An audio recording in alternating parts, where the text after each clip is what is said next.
Queridos irmãos e irmãs, que Jesus nos abençoe.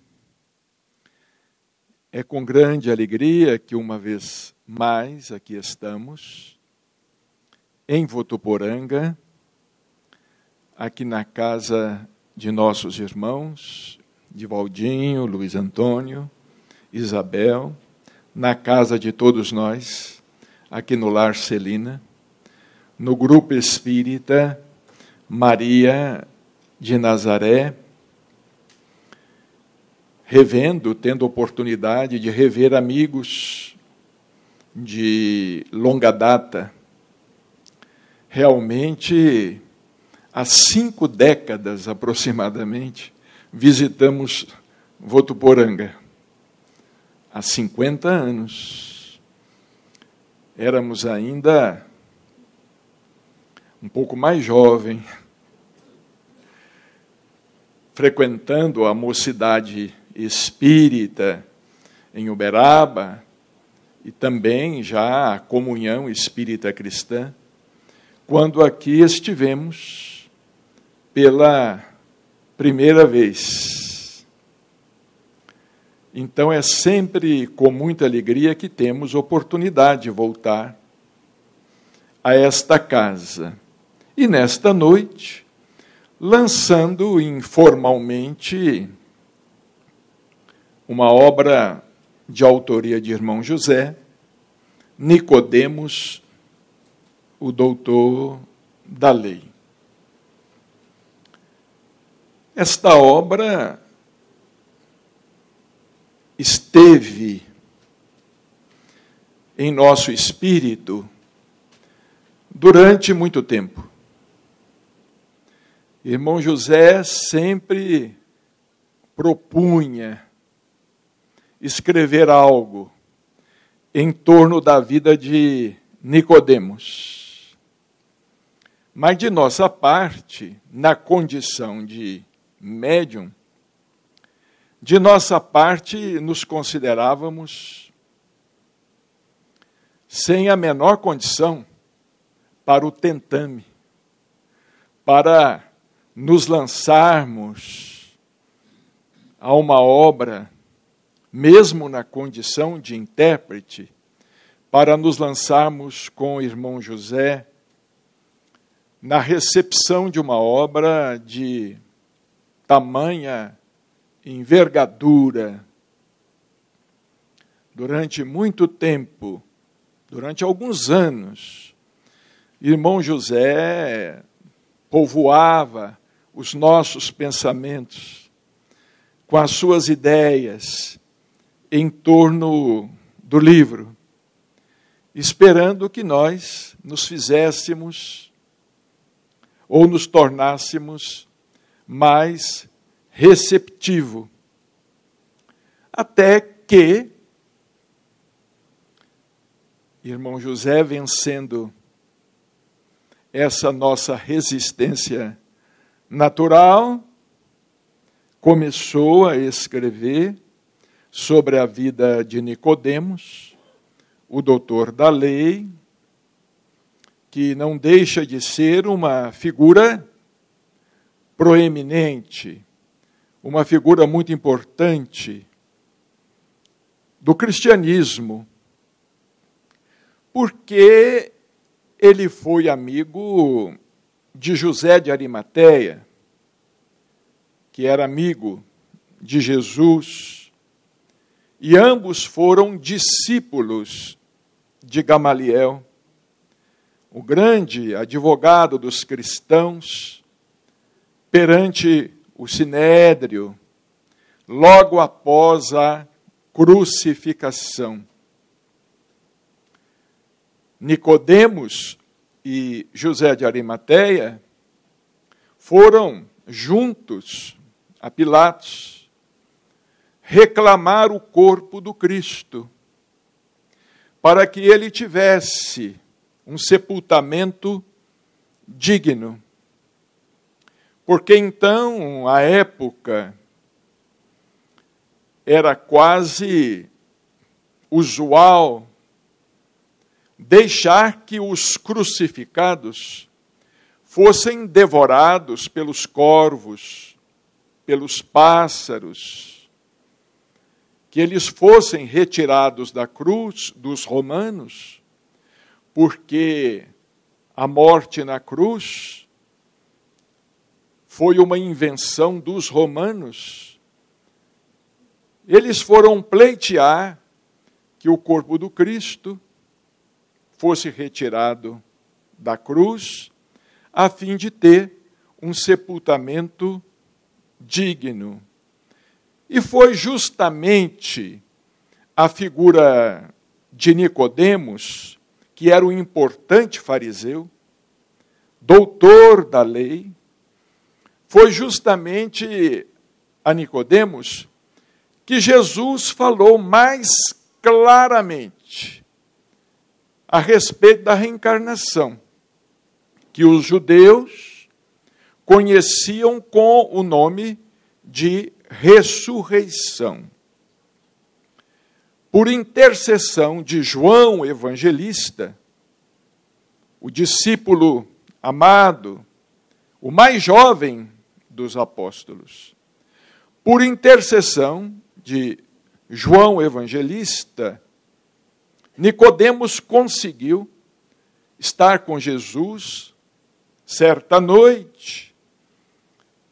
E João foi o único dos evangelistas a anotar, de maneira resumida, o diálogo que Nicodemos manteve com Jesus.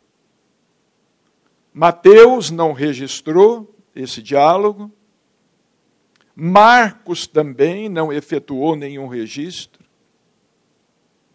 Lucas também não falou a respeito desse encontro inesquecível.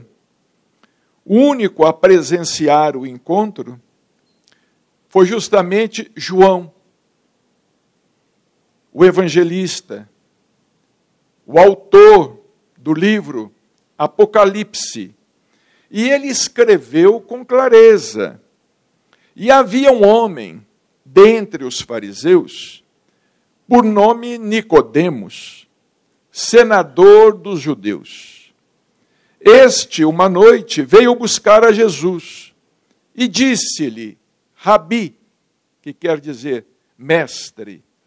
Nicodemos se dirigiu a Jesus com extremo respeito, ao contrário dos demais integrantes, ou pelo menos de alguns outros integrantes do Sinédrio, que já haviam perseguido a João Batista e agora estavam perseguindo a Jesus por artimanha de Anás e Caifás.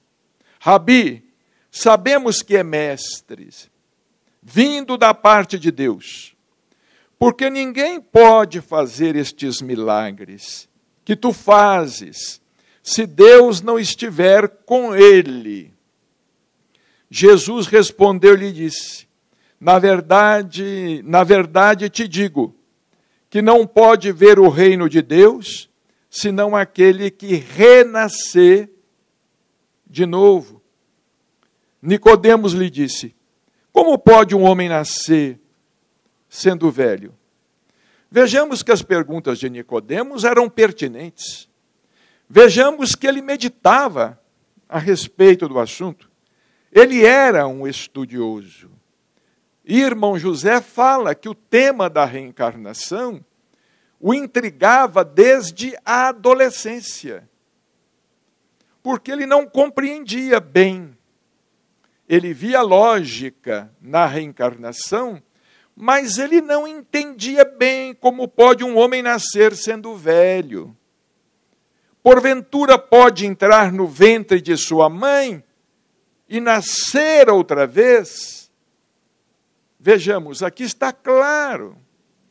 Ele não estava fazendo uma referência ao renascimento de ordem moral, ao renascimento de ordem espiritual.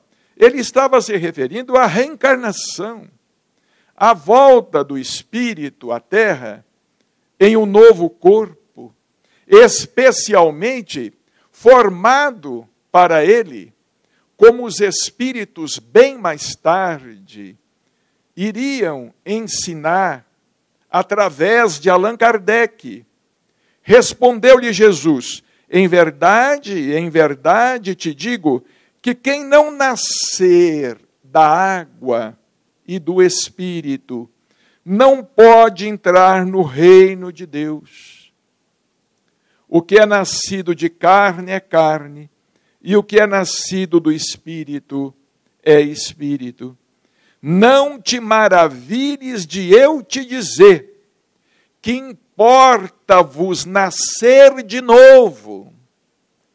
Então Jesus disse a ele: não te maravilhes, não te surpreendas de eu te dizer que importa-vos. Quer dizer, é importante, é indispensável, é necessário nascer de novo.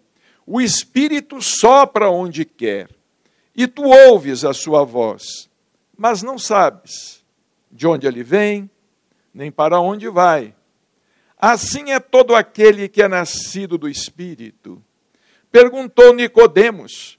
Vejamos que Nicodemos pergunta a Jesus sobre o assunto diversas vezes. Como se pode fazer isto?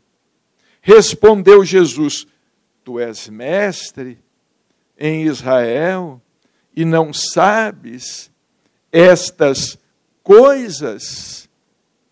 Você é um senador, você é um doutor da lei, você é um estudioso das Escrituras, você conhece o Torá e você não sabe destas coisas?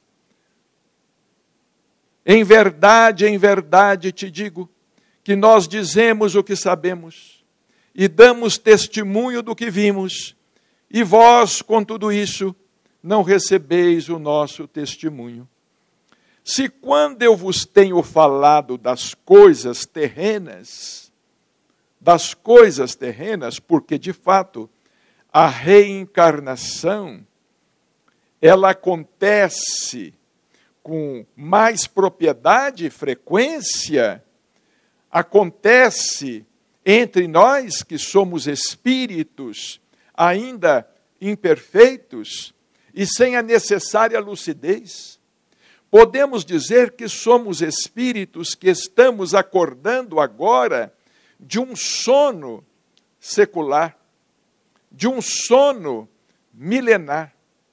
Podemos dizer que agora que estamos tomando consciência da existência do mundo espiritual, porque para nós outros a Terra sempre foi o único ponto de referência.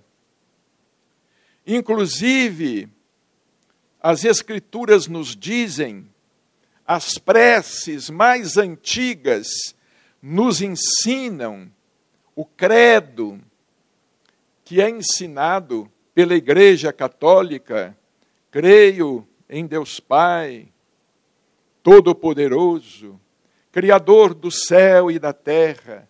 E por aí, o credo nos ensina que após a crucificação, Jesus desce à mansão dos mortos. Vejamos como é interessante. Desce à mansão dos mortos.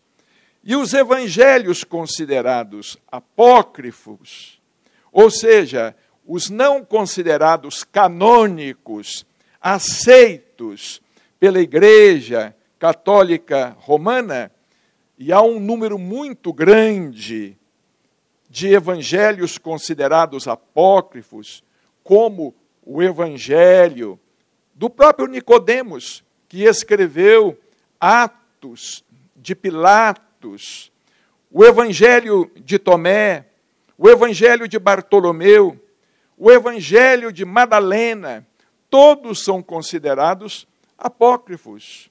porque todos eles escreveram a respeito de suas lembranças, de suas reminiscências junto ao Cristo.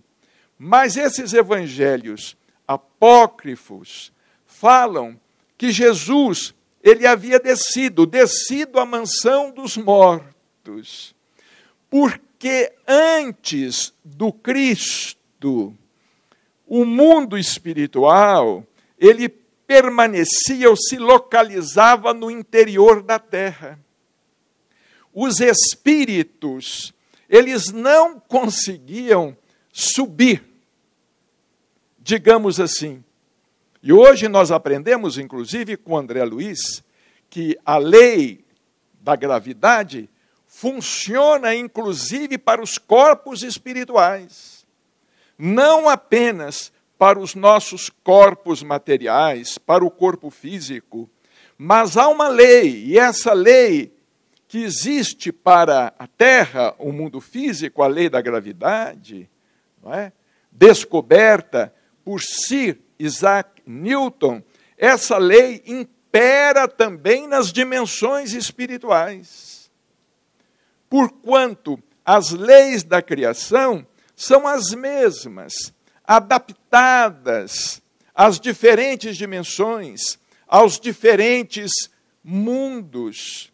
Os espíritos, quando deixavam o corpo, eles não conseguiam, entre aspas, subir. A mitologia grega, a mitologia romana, nos fala a respeito das regiões inferiores no interior da crosta. Com André Luiz, nós aprendemos. Com André Luiz, quando ele escreve o livro Libertação, com André Luiz, quando ele escreve o livro Obreiros da Vida Eterna. No livro Libertação, André Luiz nos leva a uma excursão rápida à dimensão das trevas. Quando nós falamos em dimensão, nós temos que entender por dimensão mundo. Quando a gente fala dimensão espiritual, é mundo espiritual. Quando nós falamos em plano espiritual, nós não estamos nos referindo a um plano reto. Nós estamos nos referindo a um plano semelhante ao plano terrestre, a uma esfera. Como dizia Chico Xavier, como ele nos ensinava. Ele dizia assim: quando eu tenho oportunidade de enxergar os diferentes mundos, é como se eu visse uma bola dentro da outra bola. Um círculo dentro do outro círculo. André Luiz, no livro Obreiros da Vida Eterna, ele desce mais ainda, porque ele nos leva ao limiar do abismo. Quando nós falamos em dimensão, repetimos, nós temos que entender por dimensão esfera, mundo. Esfera, sim, porque a esfera é considerada a figura geométrica mais perfeita. Já ensinava Pascal, o grande matemático, que Deus é um círculo, é uma esfera, cujo centro está em toda parte e em parte alguma. Impressionante, Pascal, com a sua inspiração. Deus pode se assemelhar a um círculo, cujo centro está em toda parte e em parte alguma. Então vejamos, quando Jesus é crucificado, ele ainda permanece durante 40 dias entre nós. Tanto é assim que Maria de Magdala, ao surpreendê-lo redivivo naquele domingo extraordinário, naquela manhã de domingo, nas primeiras horas do dia de domingo, quando ela o surpreende redivivo e tenta tocá-lo, dizendo, Rabi, emocionada, ele pede, não me toques, Maria, não me toques, porque eu ainda não fui ao meu Pai. Ou seja, ele ainda não havia ascendido.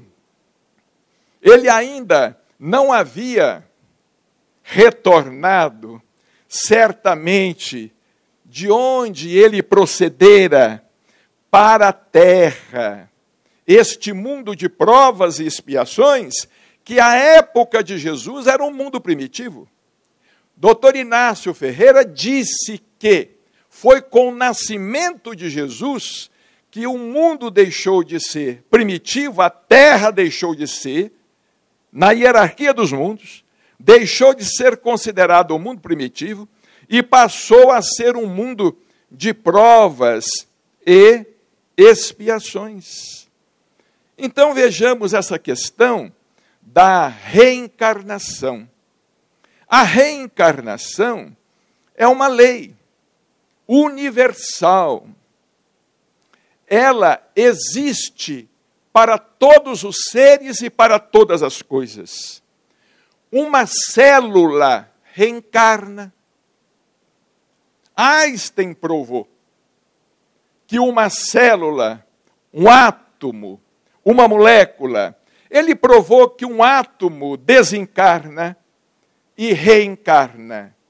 Quando ele disse que a matéria pode se transformar em energia, ele está dizendo que a matéria desencarna, se transforma em energia. Quando ele diz que a energia pode se transformar em matéria, ele está dizendo que a energia reencarna. Então vejamos, são coisas muito simples, porque essa lei da reencarnação, ela se aplica não apenas a nós, ela se aplica a todo o universo. Evidentemente que, em relação a nós outros, espíritos ainda muito imperfeitos, conforme falamos, agora que estamos acordando, agora que nós estamos cogitando da questão da reencarnação, em relação a nós outros, a reencarnação acontece com muito mais frequência. Nós reencarnamos, desencarnamos e reencarnamos um grande número de vezes. Mas os próprios espíritos nos dizem que nas esferas superiores, nos mundos superiores, os espíritos reencarnam menos. E as reencarnações, elas não são tão difíceis quanto na Terra. Está lá em O Livro dos Espíritos. Quando Allan Kardec pergunta se a infância é um período, é uma fase necessária para o espírito, se é necessária o período, a fase da infância, é necessária em todos os mundos. Os espíritos responderam, sim, mas em alguns mundos ela não se mostra tão estúpida. O período da infância é o termo que eles utilizam. Não se mostra tão, digamos, imperfeita, atrasada, porque nos mundos superiores a reencarnação acontece, como acontece também a desencarnação. Mas nós sabemos que nos mundos superiores, o período da infância, ele não é assim tão difícil para o espírito, como dizia Chico Xavier. Chico Xavier dizia, para o espírito que reencarna, o período da infância é como se fosse um período de doença, porque ele fica à mercê. O espírito fica sem possibilidades de se manifestar. Ele se sente limitado pelo próprio corpo, pelo seu próprio veículo de manifestação. Somente com o desenvolvimento do corpo, com o desenvolvimento do sistema cerebral, do sistema nervoso, enfim, Somente com o desenvolvimento do corpo é que o espírito ele vai se sentindo mais livre. Ou seja, vai acontecendo para ele a denominada reencarnação moral. Leon Denis, no livro O Problema do Ser, do Destino e da Dor, uma obra extraordinária, estudando a questão da reencarnação, Leon Denis fala que a reencarnação moral, ela acontece para o espírito por volta dos 21 anos de idade. Ou seja, somente quando o espírito, isso em meados do século XIX, somente quando o espírito atingisse 21 anos de idade, é que ele estaria completamente integrado, em que ele, possivelmente, poderia ser ele mesmo, naquela sua nova personalidade. Porque nós já animamos diferentes personalidades, já vivemos muitas vidas. Não é a primeira vez que estamos na Terra, e certamente não será a última. E a reencarnação se impõe como uma necessidade explicativa, até mesmo para a existência do Criador. Para a existência do Criador justo e bom, como nós concebemos que o Criador seja. Sem a reencarnação, nós não somos capazes de compreender a vida.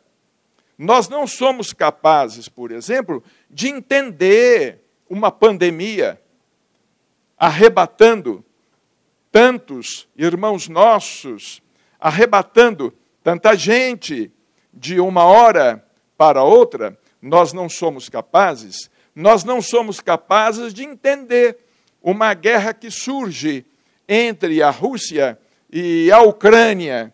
Nós não somos capazes de entender as crianças que nascem sem oportunidade física, sem oportunidade psicológica, sem oportunidade, muitas vezes, espiritual e social para se desenvolver em sua plenitude. Nós não somos capazes de entender.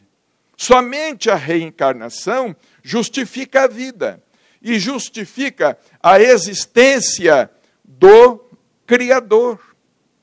Agora, nós precisamos entender e tomarmos consciência da nossa condição de espíritos imortais e não continuarmos pensando tão ingenuamente em torno da reencarnação. Porque, às vezes, nós procuramos adaptar o ensinamento da reencarnação ou enquadrar a lei da reencarnação dentro de nossas concepções religiosas do passado. Por exemplo, nós temos uma tendência ainda de entender que o mundo espiritual é um paraíso.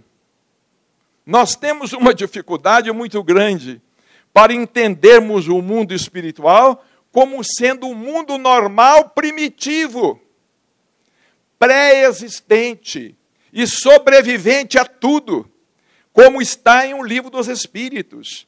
Nós temos uma dificuldade muito grande para entender o mundo espiritual como sendo o mundo das causas, como sendo o mundo que Platão concebeu.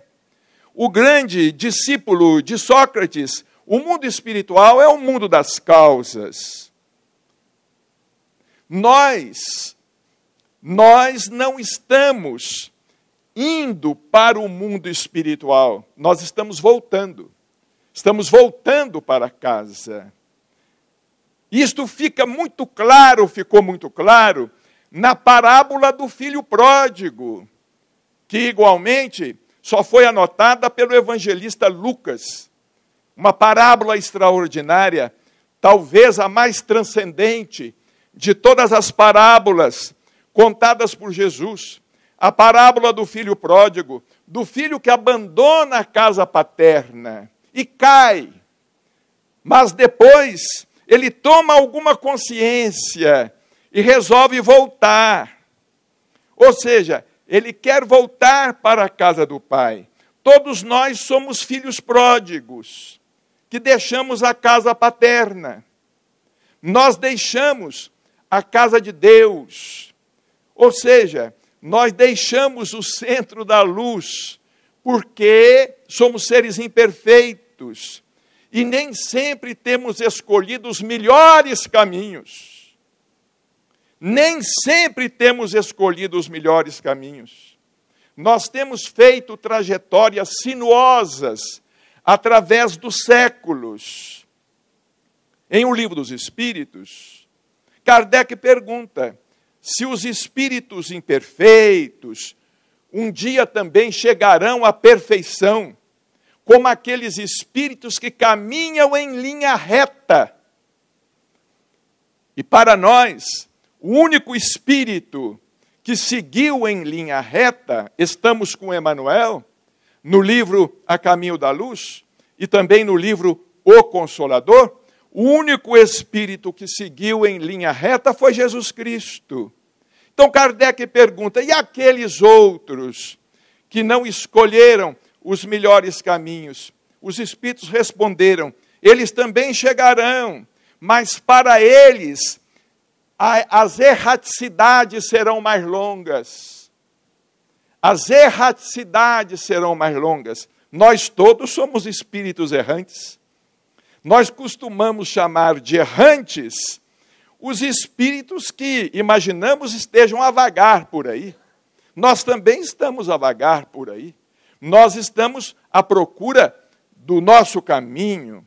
Nós estamos à procura de perseverar no caminho. Temos errado muito, temos tomado muitos atalhos, temos nos comprometido muito perante a lei de causa e efeito, perante a lei de ação e reação. Então nós temos que parar de pensar ingenuamente a respeito da reencarnação. Ou seja, quando eu chegar ao mundo espiritual, e eu vou querer voltar à Terra. O voltar à Terra é mais ou menos como nós supomos o nosso chegar no mundo espiritual. Como é que nós imaginamos, às vezes, o nosso chegar no mundo espiritual? Às vezes pensamos assim, eu vou ser muito bem recebido. Vou ser recebido por todos os meus familiares, por todos os meus amigos. Eu vou ser muito bem acolhido? Sim, o acolhimento existe. Porque existe amor em toda parte. O acolhimento existe. Porque existe amor em toda parte. Nós aqui não acolhemos os espíritos que reencarnam, as crianças que reencarnam. Eu me recordo que certa vez nós estávamos no grupo espírita da prece com Chico Xavier, numa distribuição de Natal.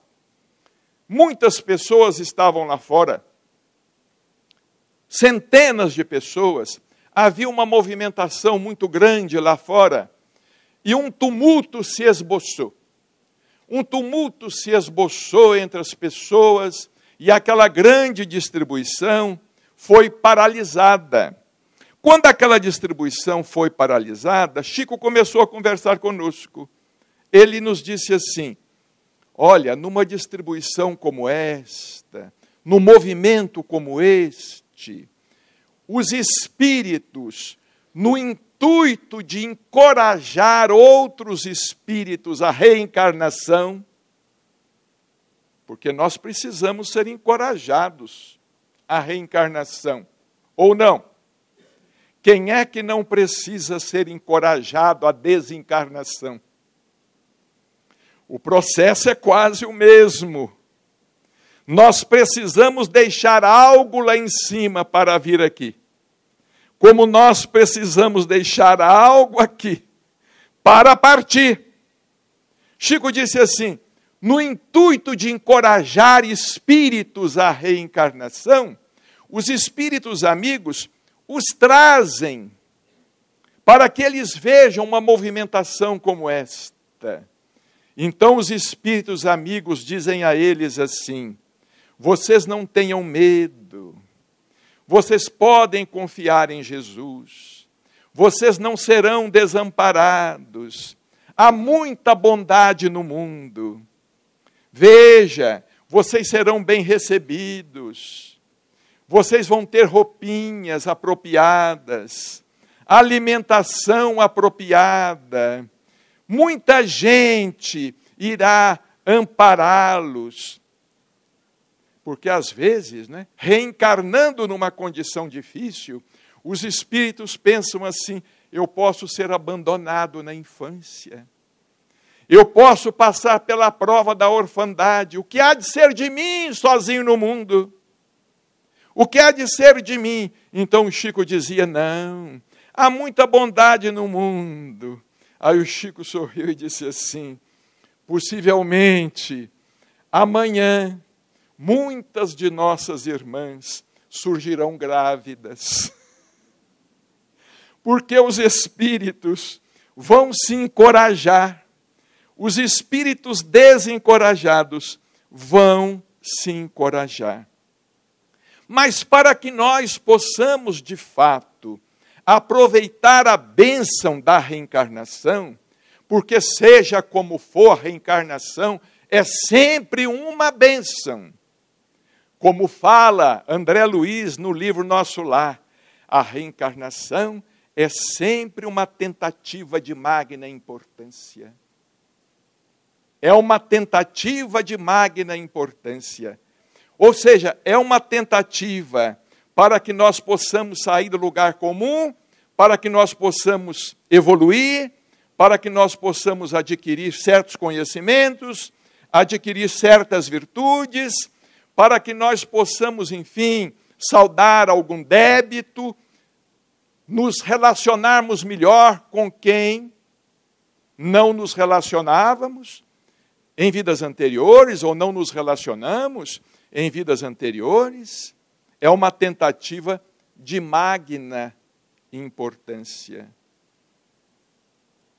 E nós precisamos de pensar na importância da reencarnação, na bênção que é a reencarnação. Porque o tempo está passando. O tempo está passando. E pode ser que ao voltarmos ao mundo espiritual, eu me lembro de o Chico contar uma história. Ele disse assim: às vezes, o espírito chega do outro lado da vida, ele chega no mundo espiritual, ele não tem oportunidade imediatamente de reencontrar um familiar. O familiar pode estar reencarnado, ele pode estar numa outra região, pode estar reencarnado. Nós temos que considerar essa possibilidade. Aí o Chico disse assim: nós vamos conviver com os nossos irmãos, porque todos somos irmãos. Vejamos bem, André Luiz chegou no mundo espiritual, ele não se deparou de início com nenhum de seus familiares, porque sua mãe estava numa dimensão superior. O seu pai enrolado numa dimensão inferior. Algumas irmãs já estavam na terra, e ele teve que contar lá, como diz o doutor Inácio, ele foi para uma casa, um lar de adoção. Ele foi ser filho de Dona Laura. Filho de Dona Laura, que era mãe de Lísias. E ele foi ser irmão de Lísias. Isso com André Luiz. Vejamos bem. Aí o Chico disse assim: nós vamos conviver com os nossos irmãos. Eles não nos repreendem, eles não nos recriminam, eles não nos acusam. Esses irmãos nobres, eles não vão falar para nós assim: você falhou, hein? Você falhou, você errou, hein? Você caiu feio, hein? Eles não vão falar conosco assim. Eles vão nos tratar bem. Aí dizia o Chico: mas quanto melhor eles nos tratam, mais nós sentimos a consciência pesada. Aí então a gente chega para esses espíritos e falam assim: olha, me ajudem a voltar, porque a gente quer merecer viver no meio deles. A gente não consegue viver no meio deles sem merecer. Então a gente quer voltar para ter uma vida numa situação tal que nos leve a merecer viver no meio deles. Às vezes, alguns companheiros nossos de doutrina, alguns poucos companheiros, dizem assim: eu quando voltar à terra, eu quero isto, eu quero aquilo outro, eu quero isto, eu vou querer um corpo assim, eu vou querer reencarnar numa condição assim, assado. Você pode querer. Sonhar não é proibido, você pode querer. Mas a lei da reencarnação, ela é regida pela lei do mérito. Pela lei do mérito, endossada pela lei da necessidade. A necessidade e o mérito é que vão se unir para que nós possamos merecer voltar à Terra em um novo corpo, dando assim continuidade ao nosso aprendizado. Mas não gostaríamos de encerrar antes de dizer o seguinte: nós nos referimos à reencarnação como se a nossa possibilidade de aprendizado estivesse apenas na Terra. E nós também não podemos continuar pensando assim. Nós temos que entender que no mundo espiritual a vida é ativa.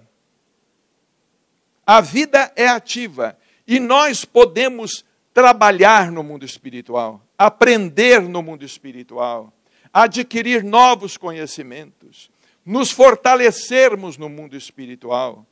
O mundo espiritual não existe em função da Terra. É a Terra que existe em função do mundo espiritual. E todas as dimensões existem em função da evolução do ser, da evolução do espírito. Então, às vezes, nós pensamos assim, mas na outra encarnação, nós estamos descartando a nossa possibilidade de aprendizado no mundo espiritual. Normalmente, entre uma encarnação e outra, habitualmente, dizia o doutor Hernani Guimarães Andrade, um grande pesquisador, cientista espírita que respeitamos profundamente, o doutor Hernani Guimarães Andrade dizia que entre uma encarnação e outra, o espírito às vezes permanece do além entre 100 a 150 anos. Pode ser que ele permaneça, é claro, alguns reencarnam rapidamente. Alguns reencarnam daí algumas semanas, alguns meses, mas alguns podem permanecer no mundo espiritual durante muito tempo, porque a vida lá é uma vida normal, é uma vida como a que temos aqui, é a sequência, é a continuidade. A gente vive repetindo que a vida na Terra é uma cópia da vida no mundo espiritual, mas quando nós procuramos os pontos de contato, nós não aceitamos. E muitos dizem assim, estão humanizando o mundo espiritual. É claro, ou nós humanizamos o mundo espiritual, ou nós não vamos entender nunca o mundo espiritual. E é claro, ou nós espiritualizamos a Terra, ou nós nunca vamos nos aproximar o quanto devemos do mundo espiritual.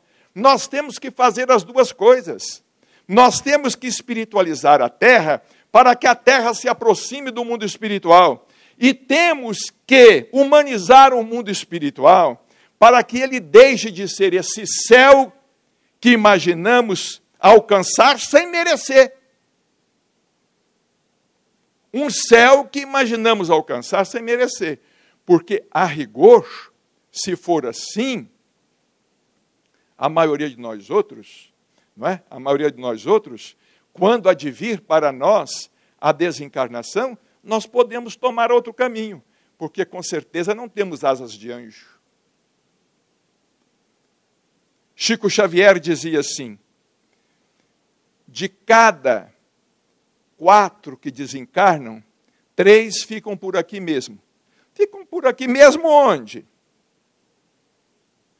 Dizia Chico Xavier, de cada 4 que desencarnam, 3 ficam por aqui mesmo. Ficam na terra ao lado. Ficam na terra ao lado. E é para lá que certamente vamos, com a graça do Senhor, onde, segundo o doutor Inácio, há uma vassoura à nossa espera, para que nós possamos trabalhar e realizar aquilo que não realizamos, ou não temos realizado, ou não temos a intenção de realizar. Sendo que, segundo Formiga, aí na oração dos 60, nós já estamos orando aos 70, orando aos 80, e quase já orando aos 90, se não estivermos orando aos 100. O Espiritismo nos conscientiza. O Espiritismo é uma doutrina libertadora. Se nós não tivermos coragem para a verdade, então vamos continuar sonhando. Que Jesus nos abençoe e nos ampare sempre.